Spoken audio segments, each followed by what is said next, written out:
Hello friends, स्वागत है आपका अपने यूट्यूब चैनल वंदना क्लासेस में। तो आज की स्पेशल क्लास संडे में आपका हार्दिक स्वागत है। तो देखिए, आज की जो स्पेशल क्लास रहेगी हमारी रहेगी भारतीय संवैधानिक विकास की प्रक्रिया। और इसी के साथ में एवरी संडे को हम डेली कोई ना कोई स्पेशल टॉपिक लिया करेंगे, जिसके माध्यम से आपकी जो भी जो एग्जाम है, रिसेंटली एग्जाम है, तो उसके अकॉर्डिंग कोई ना कोई स्पेशल क्लासेस को लिया करेंगे। तो फ्रेंड, इसी के साथ में आज का हमारा टॉपिक है भारतीय संवैधानिक विकास की प्रक्रिया। तो देखिए, भारतीय संवैधानिक विकास की जो प्रक्रिया रही थी शुरुआत में सन 1600 ईस्वी के टाइम पर, तो उससे स्टार्टिंग होती है भारतीय संविधान की ऐतिहासिक प्रक्रिया। तो देखिए, हमने दो पार्ट में इसको कवर किया है, part first and part second.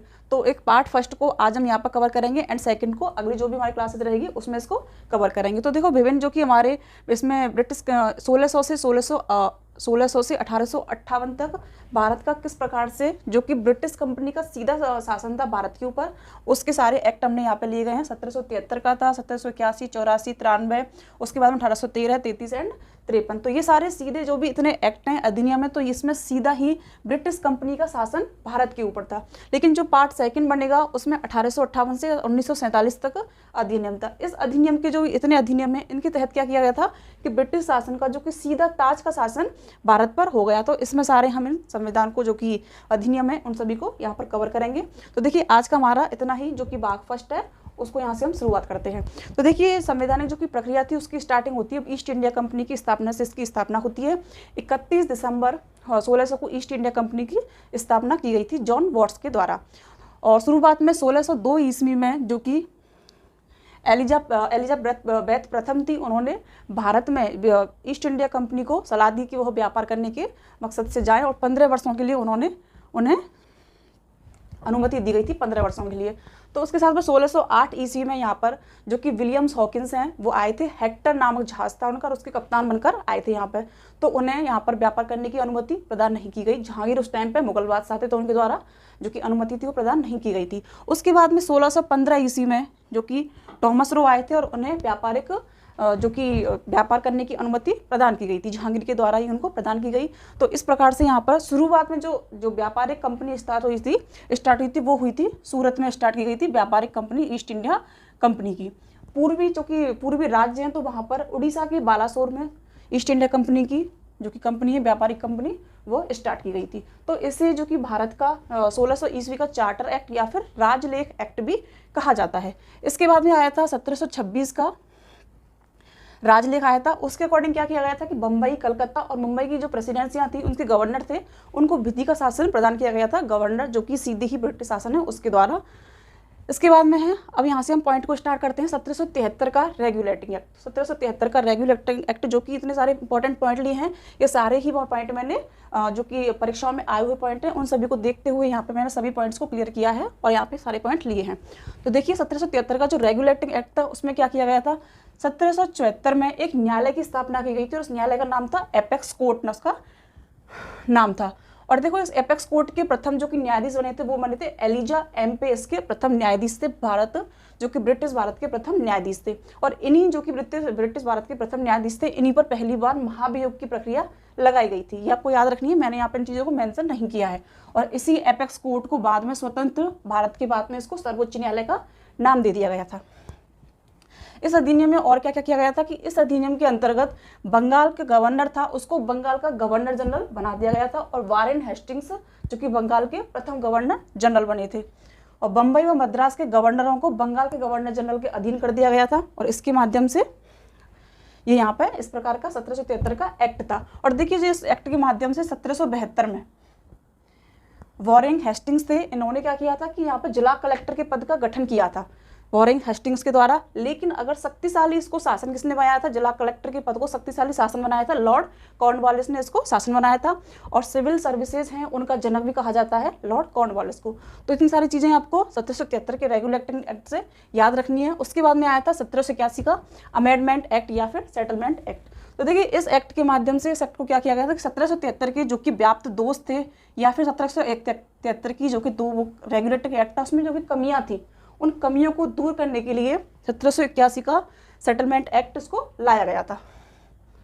तो इसको क्या किया गया था इस एक्ट के माध्यम से, एक तो कलकत्ता की जो प्रेसिडेंसी थी उसको, उसके साथ में ही बम्बई उसके बाद उड़ीसा और कलकत्ता की जो प्रेसिडेंसियाँ थी उनको अलग अलग जो कि अधिकार थे वो सारे एक जगह सीमित कर दिए गए थे। इसके बाद में इस एक्ट के द्वारा सर्वोच्च न्यायालय की शक्ति को सीमित करते हुए उसकी राजस्व अधिकारिता को खत्म कर दिया गया, समाप्त कर दिया गया था। और जो गवर्नर जनरल थी, गवर्नर जनरल इन काउंसिल था, तो उसको सर्वोच्च न्यायालय की सभी शक्तियों की जो कि सर्वोच्च न्यायालय अधिकार जमाता था उसके ऊपर, गवर्नर जनरल के ऊपर, तो उसको सभी अधिकारों से मुक्त कर दिया गया गवर्नर जनरल को। और इस एक्ट द्वारा गवर्नर जनरल इन काउंसिल को सर्वोच्च न्यायालय की अधिकारिता से मुक्त कर दिया गया था। तो 1771 का जो 81 का अमेंडमेंट एक्ट था या फिर सेटलमेंट एक्ट था, तो उसमें इस प्रकार के प्रावधान किए गए थे।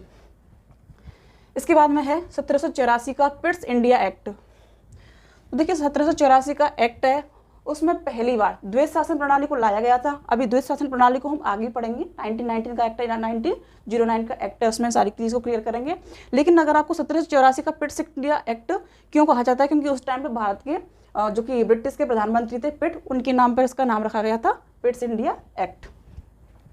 तो 1784 के एक्ट द्वारा भारत में पहली बार द्वैध शासन प्रणाली को लागू किया गया था। इस अधिनियम के द्वारा कंपनी के कर्मचारियों को उपहार लेने पर मना कर दिया गया कि कर्मचारी जो कि कंपनी के कर्मचारी थे तो उनको उपहार दिया जाता था और उसके बदले में काम वगैरह करते थे, तो उस पर पूर्ण प्रतिबंध लगा दिया गया। और कंपनी की जो कि व्यापारिक गतिविधियां थी उनको बोर्ड ऑफ डायरेक्टर्स और जो कि राजनीतिक गतिविधियां थी उनको बोर्ड ऑफ कंट्रोल के अधीन कर दिया गया था। 1784 का जो कि पिट्स इंडिया एक्ट था उसमें ये सारे प्रावधान किए गए थे।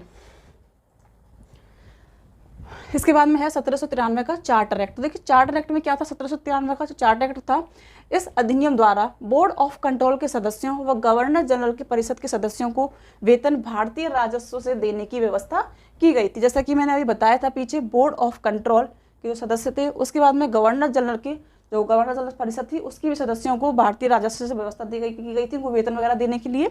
और इसके बाद में इस अधिनियम द्वारा सभी कानूनों व नियमों को व्याख्या करने का अधिकार न्यायालय को प्रदान किया गया था और इसीलिए इसे पावर एक्ट भी कहा जाता है। अगर आपसे पेपर में पूछ लिया जाए कि पावर एक्ट किस अधिनियम को कहा जाता है या फिर किस चार्टर एक्ट को कहा जाता है, तो अगर आपसे पूछा जाता है कि 1773 का रेगुलेटिंग एक्ट, 1784 का पिट्स इंडिया जो कि सेटलमेंट एक्ट है, तो इसमें राइट आंसर हो जाएगा 1773 का चार्टर एक्ट। ये चीज़ आपको याद रखनी है, पावर एक्ट किस एक्ट को कहा जाता है। इसके बाद में है 1813 का चार्टर एक्ट। तो देखिए इस एक्ट को अच्छा एक्ट है, तो इसके माध्यम से क्या किया गया था, जो कि ईसाई मिशनरियाँ थी तो उनको भारत में आने के बाद में धर्म प्रचार करने की अनुमति प्रदान की गई थी। इसके बाद में जो कि ब्रिटिश में रहने वाले नागरिक थे या फिर कोई भी व्यापारी थे तो उनको भारत में आने के लिए, भारत में आकर उनको स्वेच्छा से और उनको व्यापार करने की अनुमति प्रदान की गई, हर किसी नागरिक को अगर कोई करना चाहता है तो उसको। और इसके बाद में जो कि कंपनी के व्यापारिक अधिकार को समाप्त कर दिया गया था, लेकिन दो जो कि अधिकार थे उनको वो अधिकार दिए गए थे। कौन कौन से थे, एक तो चाय का व्यापार उनको दे दिया गया था और एक चीन के साथ व्यापार, ये दोनों अधिकार कंपनियों के एकाधिकार में ही रहा था। और सारे के सारे जो कि कंपनी के अधिकार थे वो 1873 के चार्टर एक्ट में ब्रिटिश कंपनी ने हटा दिए थे। ये ऐसा क्यों किया गया था, क्योंकि कंपनी में जो कि ईस्ट इंडिया कंपनी थी उसमें भ्रष्टाचार, करप्शन था, वो बढ़ गया था और इस प्रकार से इसमें जो कि प्रावधान है वो किए गए थे। और इसमें क्या किया, तो भारतीयों की शिक्षा पर प्रतिवर्ष 1 लाख रुपए खर्च करने का जो कि योजना बनाई थी वो 1813 का जो चार्टर एक्ट था उसके तहत की गई थी। और इस एक्ट के माध्यम से एक चीज़ और क्या की गई थी कि जो कि मद्रास है, बम्बई था और कलकत्ता जो प्रेसिडेंसियाँ थी उनके जनरल थे, गवर्नर जनरल थे, तो उनको क्या किया गया था कि उनके सारे ही जो कि विधेयक वगैरह लाए जाते थे तो उनको ब्रिटिश शासन था, ब्रिटिश जो कि ताज था उससे अनुमति लेना अनिवार्य कर दिया गया था। और अगर कोई ब्रिटिश से भारत में रहना चाहता है अपनी स्वेच्छा से तो उनको लाइसेंस का जो कि करना अनिवार्य कर दिया गया था कि आपको लाइसेंस लाकर ही उसको अनिवार्य कर दिया गया था अगर आपको रहना है तो वहाँ पर। इस प्रकार की उनके साथ में प्रावधान किए गए थे 1813 का जो कि चार्टर एक्ट है उसके अकॉर्डिंग। इसके बाद में है 1833 का चार्टर एक्ट। तो 1833 का चार्टर एक्ट है, उसमें क्या था, इस अधिनियम के तहत बंगाल के गवर्नर जनरल को संपूर्ण भारत का गवर्नर जनरल नियुक्त कर दिया गया था। और इसके बाद में इस देश की शासन प्रणाली का पहली बार केंद्रीकरण किया गया था। केंद्रीकरण मतलब एक ही गवर्नर जनरल कर दिया गया और वही पूरे भारत पर शासन करेगा। उसके अधीन ही जो कि मद्रास है, बम्बई है, तो उन सभी के जो कि जनरल हैं वो इसी के अधीन काम करेंगे। फिर जो कि भारत का गवर्नर जनरल है उसके अधीन ही। इसके बाद में गवर्नर जनरल की जो परिषद थी उसके द्वारा पारित कानूनों को अधिनियम कहा जाने लगा। अब एक ही गवर्नर जनरल हो गया और उसका केंद्रीकरण किया गया, तो केंद्रीकरण के माध्यम से गवर्नर जनरल परिषद की जो कि पारित कानून थे, उसके द्वारा पारित कानून थे, उनको अधिनियम कहा जाने लगा। मुंबई व मद्रास का प्रेसिडेंसियों से विधि निर्माण की शक्तियों को वापस ले लिया गया था इस एक्ट के माध्यम से, और इस एक्ट के माध्यम से कंपनी के व्यापार एकाधिकार को पूर्ण रूप से समाप्त कर दिया गया था।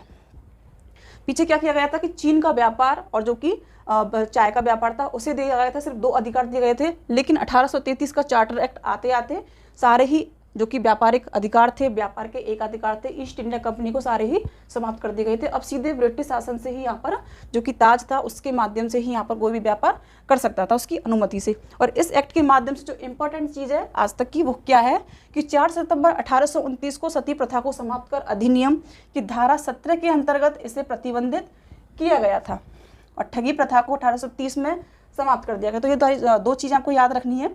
4 सितंबर 1829 को सती प्रथा को समाप्त किया गया और इसके बाद में ठगी प्रथा को 1830 में भी समाप्त किया गया था। प्रथम विधि आयोग का गठन किया गया था लॉर्ड मैकाले की अध्यक्षता में, और इसी में भारत में अग्रिम शिक्षा का जो कि प्रारंभ करने का श्रेय था वह भी लॉर्ड मैकाले को दिया गया था।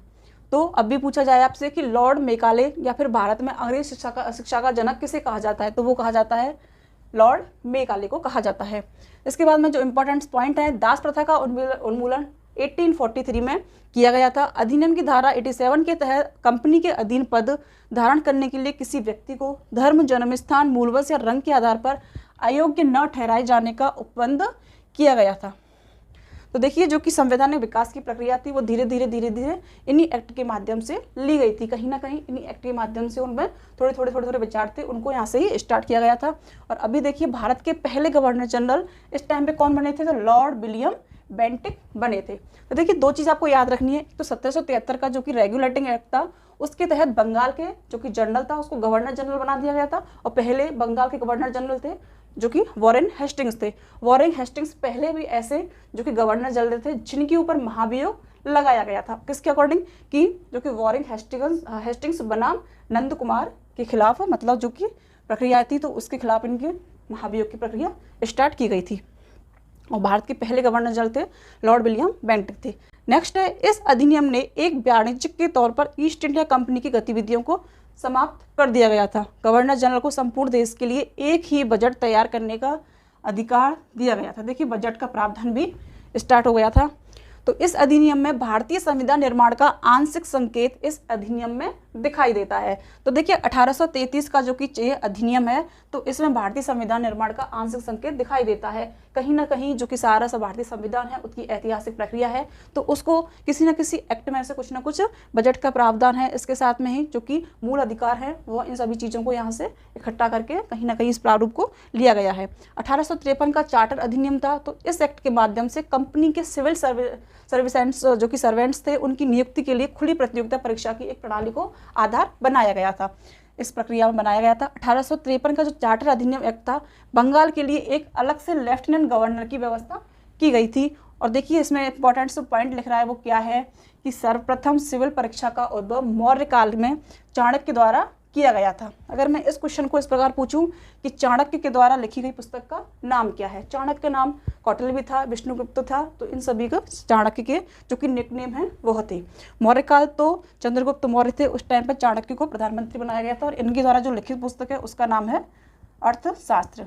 अभी जो कि रिसेंटली एनडीए की एग्जाम हुआ है तो उसमें आया हुआ क्वेश्चन है कि जो कि अर्थशास्त्र है किसके द्वारा लिखी गई पुस्तक है, या फिर इस पुस्तक में किन चीज़ों का प्रावधान दिया गया है।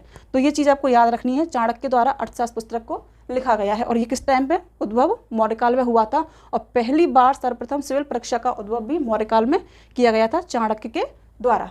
तो इस प्रकार का जो कि चार्टर एक्ट अधिनियम था 1853 का, उसके माध्यम से इस प्रकार की प्रक्रिया की गई थी।